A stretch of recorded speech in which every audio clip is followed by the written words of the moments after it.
Olá concurseiro, então vamos para o nosso tópico 1. Meu nome é Luiz Carlos Negri Filho e eu atuo na docência da disciplina de processo civil na universidade atualmente. E pessoal, uma das coisas que eu mais observo nos meus alunos de direito, e talvez para você neste momento, é que este primeiro tópico ele pode parecer um pouquinho, nossa, é muita coisa. Mas o que eu peço para vocês é que se atentem às terminologias. Eventualmente, na hora do concurso, essa parte principiológica, eventualmente você não lembre todo o conceito do princípio, mas leia item por item, opção por opção, eventualmente o próprio nome do princípio e com o exemplo que o concurso te fornecer, você já consegue direcionar de qual princípio que ele está falando. Então, por exemplo, atualmente, quando a gente fala princípios, a diferença de princípios e normas é que as normas elas estão positivadas, elas estão escritas. Só que os princípios são os itens norteadores, é a base do direito. É por isso que quando a gente fala de processo, a gente começa conversando justamente dos princípios estruturantes do devido processo. E aí temos aqui um rol taxativo de princípios que nós iremos trabalhar. Mas aí, ao invés de ler todos aqui com vocês, eu vou fazer um a um. Vou começar com o princípio do devido processo legal. Bom, vamos imaginar o seguinte, princípio do devido processo legal, este nome como um todo, né? Professor, não faço noção, não faço ideia do que seja o princípio do devido processo legal. Qual que é a ideia? O princípio, em tela, ele é o primeiro que eu cito, por quê? Todo processo, ele deve ter um rito a ser seguido. Então, como que se inicia um processo? Qual que é a ideia do processo? O processo ele existe para resolver um conflito, um litígio. Então aqui eu coloquei uma situação que o Pedro e o Luiz estavam dirigindo e houve uma colisão. Só que no caso, o Pedro ele alega que ele está correto. Então, inicialmente o Pedro tentou conversar com o Luiz pague o valor, né, devido pela lesão ao direito material. E aí o Luiz fala, não vou pagar. Nasceu o conflito ali, a lide. Então o autor, o Pedro, agora precisa acionar um terceiro imparcial, que é o Estado juiz, para que ele então intervenha e inicie o devido processo legal. Só que ao iniciar o processo, o juiz ele tem um rito a seguir. E as partes na sequência também possuem um rito a ser seguido. E todo este rito já está totalmente preconizado pela legislação de processo civil.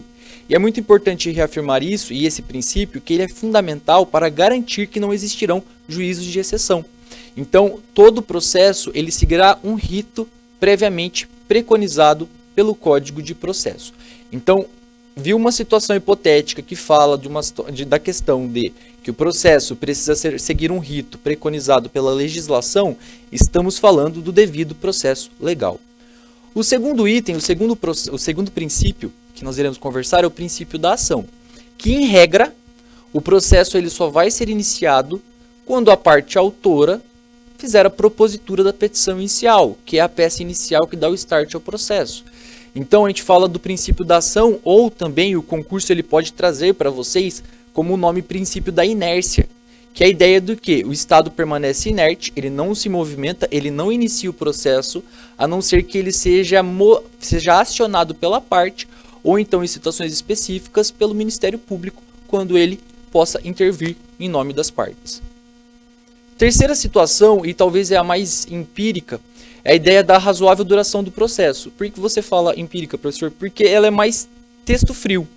Mas pode acontecer de, eventualmente, o concurso colocar para vocês a importância de um processo ele acontecer em um tempo razoável. Mas por que você fala essa questão de ser muito texto frio? Porque se a gente observar atualmente, o tempo médio, por exemplo, na Justiça Estadual, chega a quase 4 anos devido da duração de um processo, desde a petição inicial até a sentença. Mas, enfim, o princípio ele existe, ele está positivado ali na Constituição Federal, mas, então é alguma situação que fala que um processo, é um princípio, que o processo precisa seguir um tempo razoável, princípio da razoável duração do processo.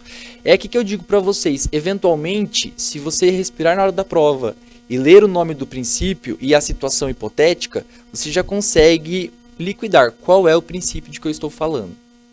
Princípio da celeridade. O princípio da celeridade, ele não é a mesma coisa do que a razoável duração do processo. Então, a razoável duração do processo deveria durar de um tempo adequado. Agora, o princípio da celeridade, ele é a ideia de que reduzir etapas jurisdicionais. Porque ao reduzir etapas jurisdicionais, automaticamente você torna o processo mais rápido. E aí, de alguma forma ou de outra, casa-se também com o princípio da razoável duração do processo.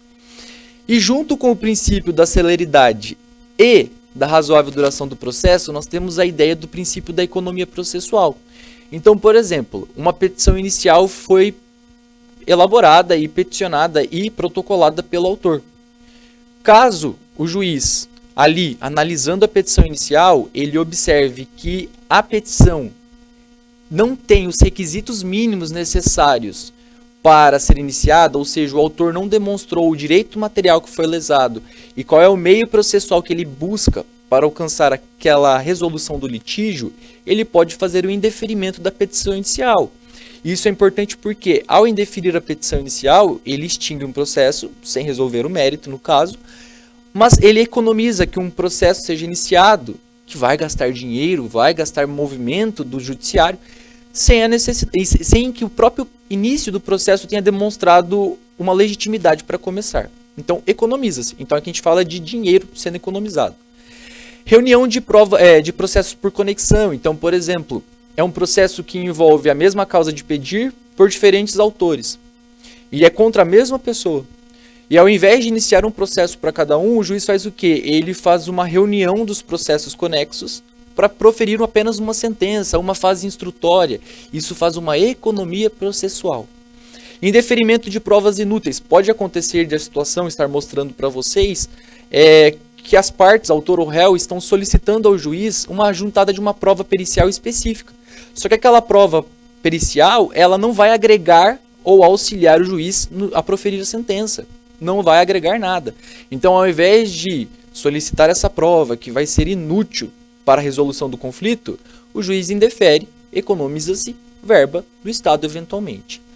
E antecipação de julgamento do mérito. Então, por exemplo, em algumas situações não há necessidade de mais elaboração de provas. Então, ao invés de proletar o processo, já faz o quê? Antecipa o julgamento daquela situação. Novamente, economizando tempo, economizando dinheiro do Estado e das partes. Economizando para o processo. Próximo princípio, o princípio da instrumentalidade das formas. O processo, ele não tem como fim apenas o processo. Então, por que a pessoa entrou com uma ação judicial? Entrou com ação porque entrou com ação. Não, ela entrou com uma ação para resolver um conflito, um litígio. Então, eventualmente, durante o processo, pode acontecer das partes, ou do autor, ou do réu, juntar no processo algo que esteja equivocado. Mas, se o juiz interpretar que aquilo ali foi juntado de uma forma equivocada, mas ele compreender qual que é a real objeção, ou real objetivo das partes, ele pode dar prosseguimento do processo. Não tem porquê, porque a peça ela não é feita simplesmente para existir uma peça, mas tem um objetivo. Se o juiz entender o objetivo, perfeito, processo que segue. Princípio da imparcialidade do juiz, que também é um princípio que atualmente está positivado no nosso ordenamento jurídico. A ideia dele é o quê? Que o juiz, ele obrigatoriamente precisa conduzir o processo de uma forma imparcial, ou seja, não pendendo para nenhuma das duas partes. Professor, este é um item muito complexo, porque quando a gente fala da imparcialidade, vem junto com a questão humana do próprio juiz, certo? Mas durante um julgamento ou durante o proferir uma sentença, ele precisa partir do ponto da imparcialidade, ou seja, para garantir a lisura do processo, o juiz não pode pender para nenhum dos dois lados. Isonomia entre as partes, novamente, durante um processo, seja autor, seja o réu, ou seja um terceiro que esteja diretamente no processo, eles devem ser tratados da mesma forma, sem poder existir distinções entre elas no tratamento. Princípio do contraditório e da ampla defesa. Contra tudo que você for acusado, você pode se defender. E esse princípio ele é norteador porque esse binômio informação mais reação, ele é a base do direito processual. Então, nenhum juiz, por exemplo, pode proferir uma sentença utilizando como ela uma prova que foi juntada, sem que a outra parte, tenha tido o direito de se defender contra ela. Caso o juiz faça isso, essa sentença vai ser indeferida, porque o princípio do contraditório e ampla defesa significa toda prova juntada, a parte oposta tem o direito de se defender contra ela, ou apresentar uma defesa. Princípio da publicidade, em regra, todo processo ele tem o seu caráter público, ou seja, todos possuem esse acesso. Mas existe um detalhe que existem exceções. Então, sempre que são ações judiciais que versam sobre, por exemplo, causas de família, casamento, separação, divórcio, tenham menores incapazes, ou então fale sobre a questão da dignidade da pessoa humana e direitos à intimidade, estes itens eles não são classificados como públicos, aí eles tramitam em segredo de justiça.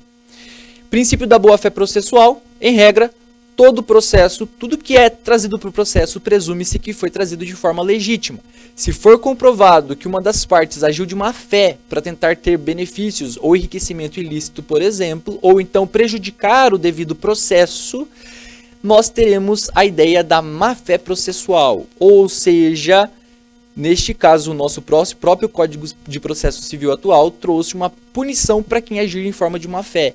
E aí existe até multas específicas para gerar essa punição para a pessoa, seja o autor, o réu ou o interveniente, que causar essa prejudicar de alguma forma, né, o processo agindo de má fé.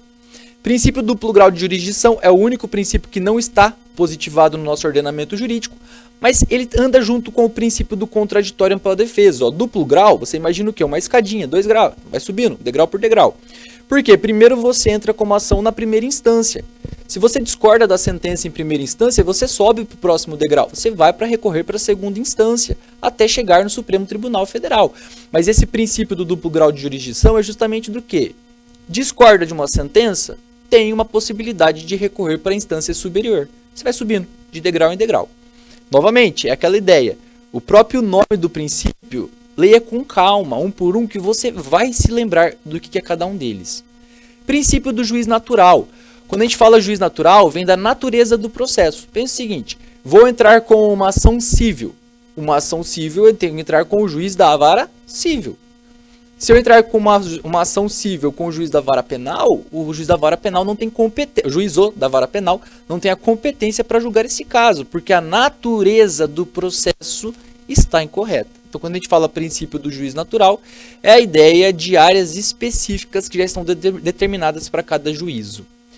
E os princípios da motivação das decisões judiciais. Este princípio, pessoal, versa sobre a questão de toda sentença proferida por um juiz deve estar devidamente fundamentada. E aí, pessoal, nós continuamos esse tópico no próximo vídeo, no próximo item.